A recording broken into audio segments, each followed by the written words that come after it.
ವಿಶ್ವ ಹೃದಯ ದಿನದ ಅಂಗವಾಗಿ ಆರೋಗ್ಯದ ಬಗ್ಗೆ ಜಾಗೃತಿ ಮೂಡಿಸುವ ಉದ್ದೇಶದಿಂದ ಹೊಸಪೇಟೆಯಲ್ಲಿಂದು ವಾಕಥಾನ್ ಹಮ್ಮಿಕೊಳ್ಳಲಾಗಿತ್ತು.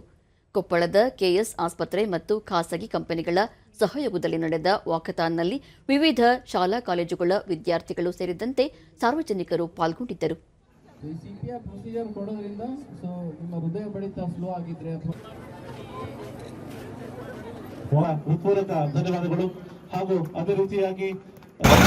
ವಾಕಥಾನ್ನಲ್ಲಿ ಭಾಗಿಯಾಗಿದ್ದ ಕೆಎಸ್ ಆಸ್ಪತ್ರೆ ವೈದ್ಯ ಡಾಕ್ಟರ್ ಬಸವರಾಜ, ಪ್ರಸಕ್ತ ದಿನಗಳಲ್ಲಿ ಒತ್ತಡದ ಜೀವನದಿಂದ ಹೃದಯ ಸಂಬಂಧಿ ಕಾಯಿಲೆಗಳು ಹೆಚ್ಚಾಗುತ್ತಿವೆ. ಆದ್ದರಿಂದ ಆರೋಗ್ಯದ ಜಾಗೃತಿಯ ಕಡೆಗೆ ಹೆಚ್ಚಿನ ಆದ್ಯತೆ ನೀಡಬೇಕು ಎಂದರು. ಪ್ರಿವೆಂಟ್ ಮಾಡಬಹುದು ಅಂತ ಹೇಳಿ ಒಂದು ಅವೇರ್ನೆಸ್ಗೋಸ್ಕರ ಇವತ್ತು ನಾವು ಜನಸಂಖ್ಯೆ ಸೇರಿದ್ದಾರೆ.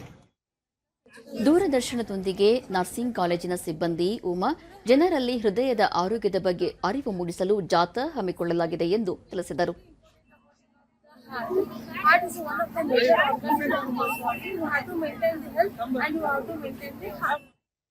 ಯೋಗ ಶಿಕ್ಷಕಿ ಜನರು ಆರೋಗ್ಯ ಸಮಸ್ಯೆಯಿಂದ ಪಾರಾಗಲು ಯೋಗಾಭ್ಯಾಸ ರೂಢಿಸಿಕೊಳ್ಳಬೇಕು ಎಂದು ಹೇಳಿದರು.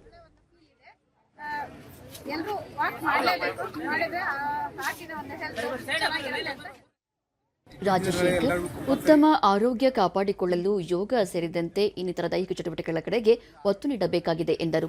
ಎಲ್ಲರಿಗೂ ಹೊಸ ಸ್ಫೂರ್ತಿ ಬರ್ತದೆ, ಬೆಳಗ್ಗೆ ಉತ್ಸಾಹ ಇರ್ತದೆ. ಹಾಗಾಗಿ ಯೋಗ ಮಾಡಿ, ವಾಕ್ ಮಾಡಿ, ಆರೋಗ್ಯ ಸುಧಾರಣೆ ಮಾಡಿಕೊಳ್ಳಿ, ಆರೋಗ್ಯ ಕಾಪಾಡಿಕೊಳ್ಳಿ. ಕೆಎಸ್ ಆಸ್ಪತ್ರೆ ಆಡಳಿತಾಧಿಕಾರಿ ಪ್ರದೀಪ್ ವಿಶ್ವ ಹೃದಯ ದಿನದ ಅಂಗವಾಗಿ ಜನರಲ್ಲಿ ಆರೋಗ್ಯದ ಬಗ್ಗೆ ಜಾಗೃತಿ ಮೂಡಿಸಲು ವಾಕಥಾನ್ ಹಮ್ಮಿಕೊಂಡಿದ್ದು, ಹೃದಯ ಸಂಬಂಧಿ ಕಾಯಿಲೆಗಳ ಬಗ್ಗೆ ಜಾಗೃತಿ ಮೂಡಿಸಲಾಗುತ್ತಿದೆ ಎಂದು ತಿಳಿಸಿದರು.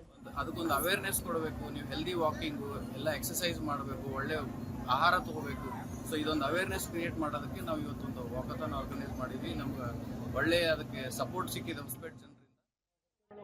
ಖಾಸಗಿ ಕಂಪನಿಯ ಪ್ರಸಾದ್ ಆಹಾರ ಕ್ರಮ ಸೇರಿದಂತೆ ಒತ್ತಡ ಜೀವನದಿಂದ ಹೃದಯ ಸಂಬಂಧಿ ಕಾಯಿಲೆಗಳು ಹೆಚ್ಚಾಗುತ್ತಿದ್ದು, ಅದರ ಬಗ್ಗೆ ಅರಿವು ಮೂಡಿಸಲು ಈ ಜಾಥಾ ಹಮ್ಮಿಕೊಳ್ಳಲಾಗಿದೆ ಎಂದರು.